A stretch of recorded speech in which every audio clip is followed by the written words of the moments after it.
Hello साथियों, आपका स्वागत है हमारे यूट्यूब चैनल में। दोस्तों, आज हम फिर एक नई वैकेंसी के बारे में बात करेंगे जो कि उत्तर प्रदेश में निकली हुई है।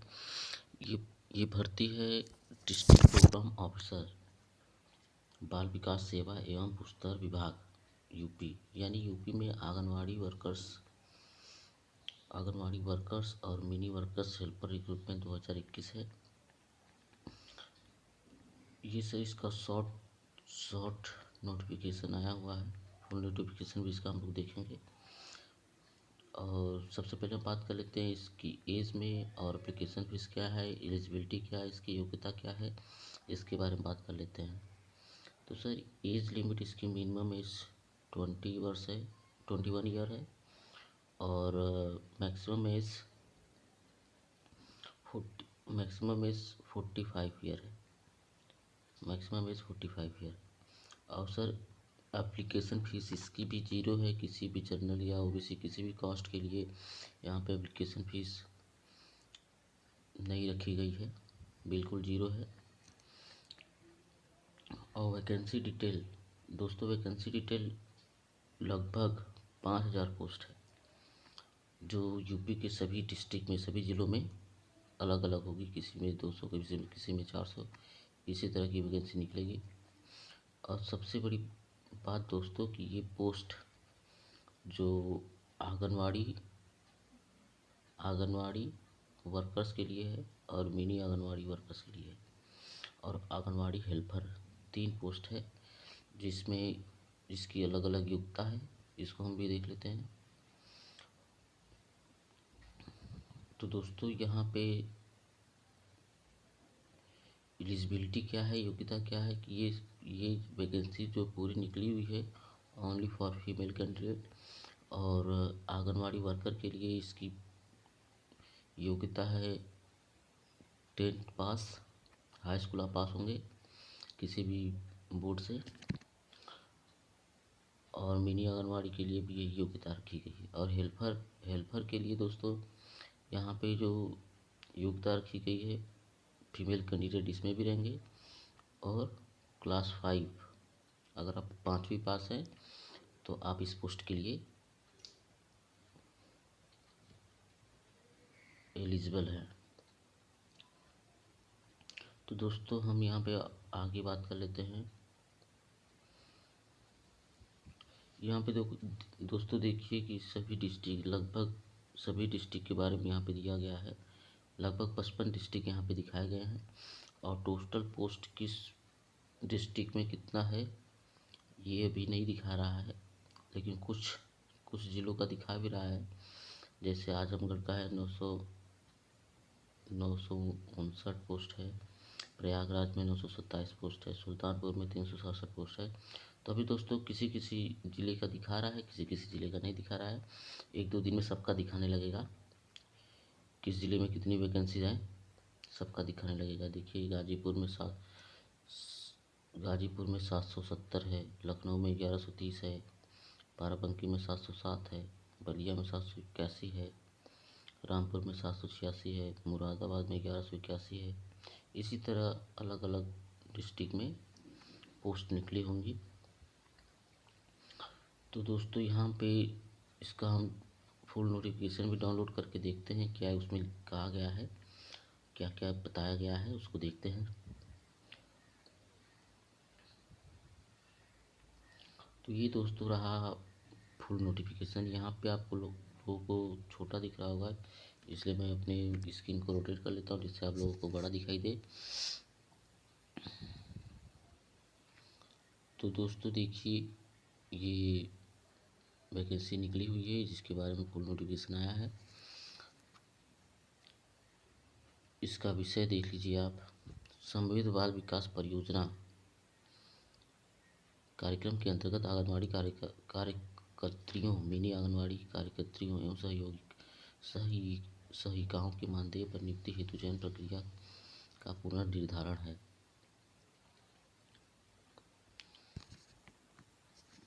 तो दोस्तों, हम बात करते हैं यहाँ पे देखिए शैक्षिक योग्यता क्या दिखाई गई है। आंगनवाड़ी कार्यकर्तियों एवं मिनी आंगनवाड़ी कार्यकर्तियों हेतु शैक्षिक योग्यता न्यूनतम हाई स्कूल है। और सहिकाओं हेतु शैक्षिक योग्यता कक्षा 5 न्यूनतम कक्षा 5 उत्तीर्ण होगी। ये पोस्ट सहायिकाओं के लिए है, जो मिनी हेल्पर है उनके लिए।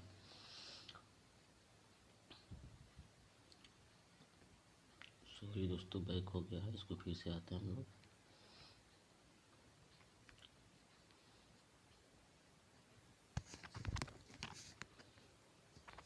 ये दोस्तों आपने देखा योग्यता, शैक्षिक योग्यता क्या होगी। अब यहाँ पे दोस्तों हम लोग देखते हैं आयु सीमा क्या है।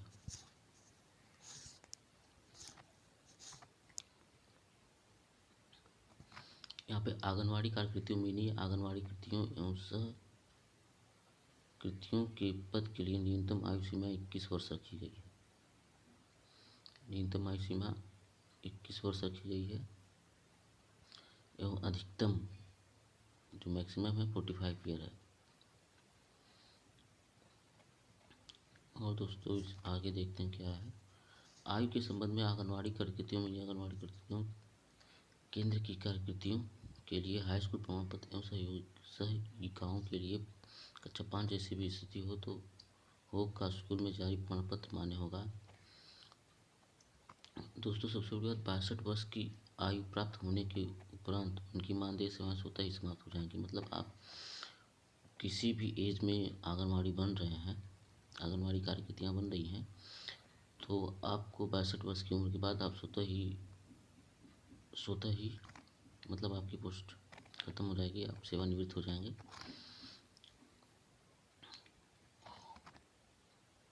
चयन पात्रता आहारता क्या है, इसके बारे में देख लेते हैं। चयन पात्रता, सर्वप्रथम अपेक्षित आहारता रखने वाली ग्रामीण क्षेत्रों की उन सभी ग्राम सभा तथा शहरी क्षेत्रों के सभी वार्ड में स्थित केंद्र सहायिका जिसकी न्यूनतम आहारता सेवाएं 5 वर्ष की पूरी हो चुकी हो, हाई स्कूल उत्तीर्ण हो एवं उनकी आयु 50 वर्ष से अधिक न हो। सहायिका में कार्यकर्त्री के पद पर चयन में यह ध्यान रखा जाए कि किसी भी दशा में आरक्षण प्रभावित न हो।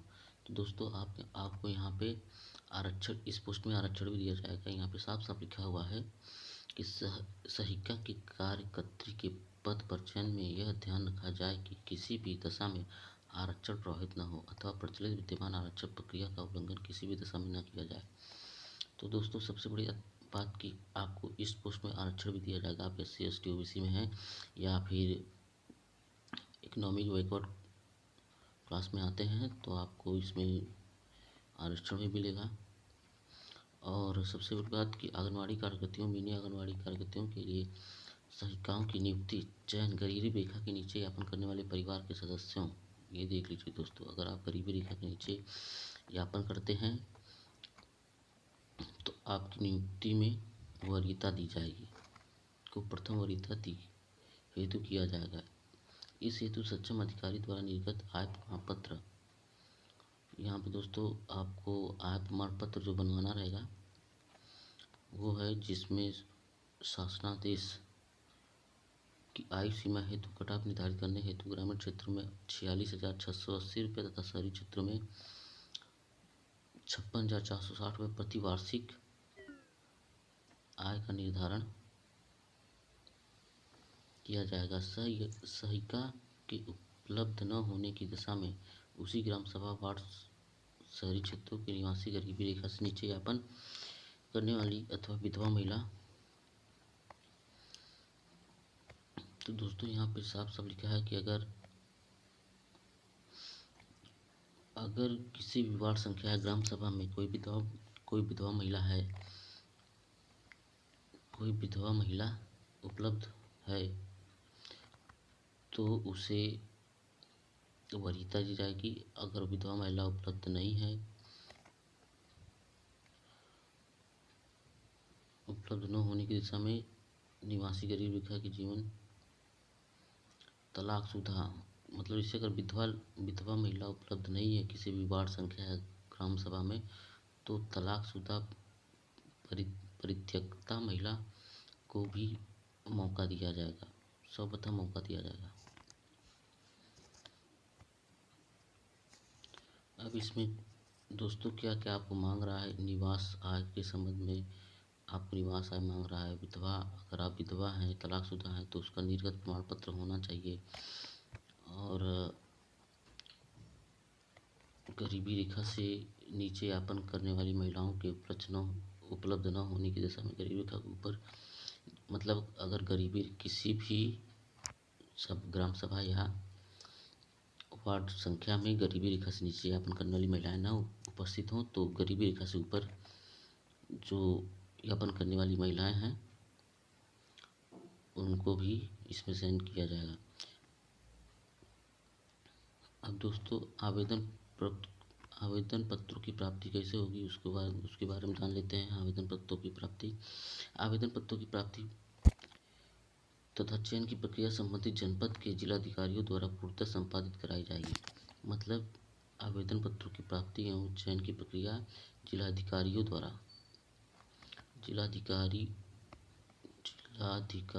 द्वारा पूर्णतः संपादित की जाएगी।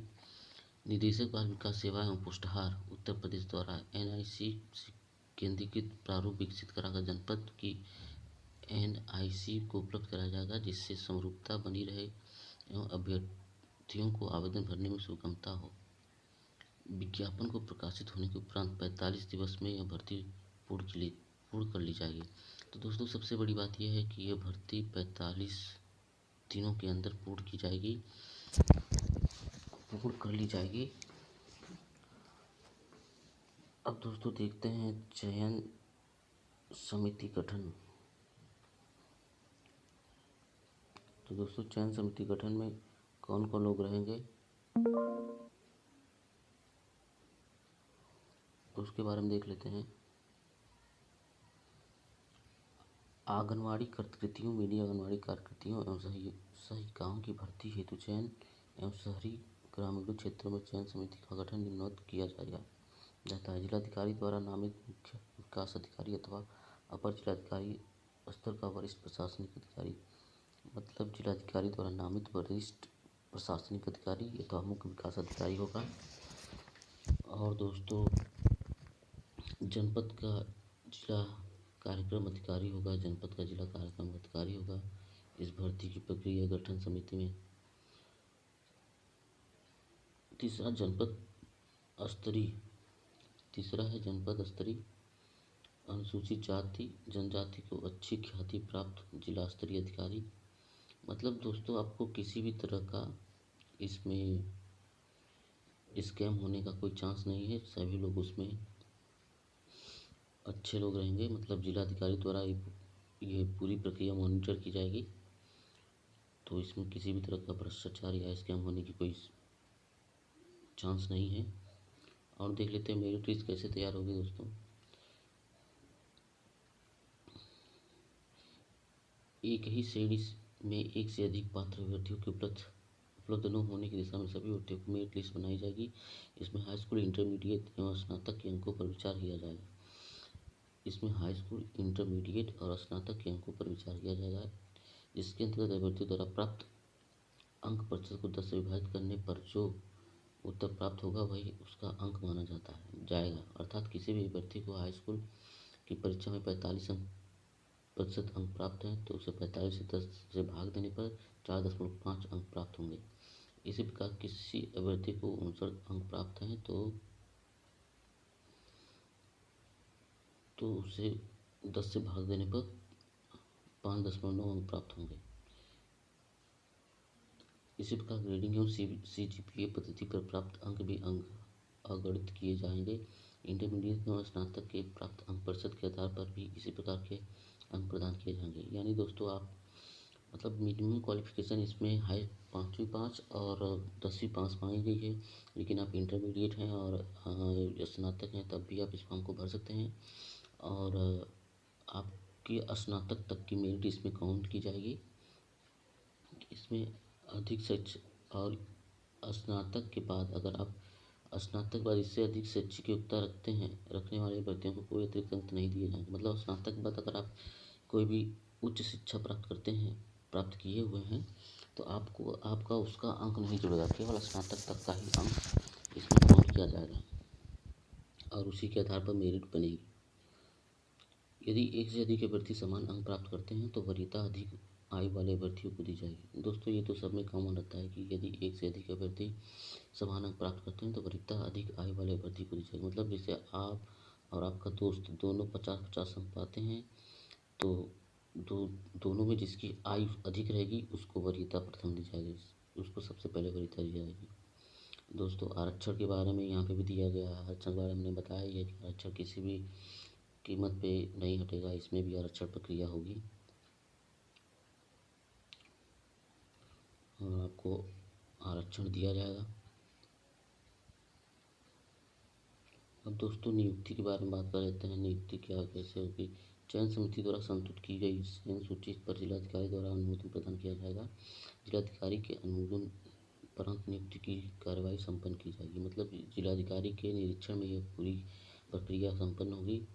आंगनवाड़ी कार्यकर्तियों आंगनवाड़ी कार्यकर्तियों एवं सहायिका के नियुक्ति प्राधिकारी जिला कार्यक्रम अधिकारी होंगे। तैनाती आदेश में स्वीकृति केंद्र के मूल स्थल का भी उल्लेख होना अनिवार्य होगा। अर्थात एक ग्राम सभा वार्ड में कई केंद्र सृजित हो तो केंद्रों को प्रथम द्वितीय एवं तृतीय वरीयता क्रम में रखा जाएगा। दोस्तों आप समझते जाइए इसको। सारा नोटिफिकेशन हम आपके सामने पढ़ रहे हैं और जहाँ सब कुछ बताया जा रहा है उसको बता भी रहे हैं। तो दोस्तों यही है नोटिफिकेशन, फुल नोटिफिकेशन। और दोस्तों हम आते हैं अपने उस पर। तो दोस्तों यहाँ पे जो वैकेंसी है इसकी ऑनलाइन कब से होगा, कब से ऑनलाइन रजिस्ट्रेशन किया जाएगा इसका,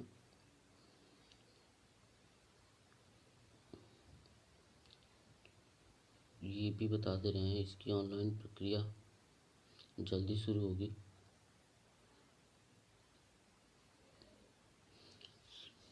अब जैसे भी हर ज़िले की वैकेंसी का फुल डिटेल आ जाता है तो ऑनलाइन यहाँ पे अप्लाई ऑनलाइन है। आप अप्लाई ऑनलाइन करके किसी भी ज़िले का कर सकते हैं। जैसे यहाँ पे दिखा रहा है प्रयागराज में 923 सीट, तो हम यहाँ पे इसको क्लिक करते हैं, देखते हैं क्या है। यहाँ पे देखिए दोस्तों यूपी प्रयागराज आंगनवाड़ी भर्ती खुल गई है। आप इसमें अपना रजिस्ट्रेशन करेंगे, अप्लाई करेंगे।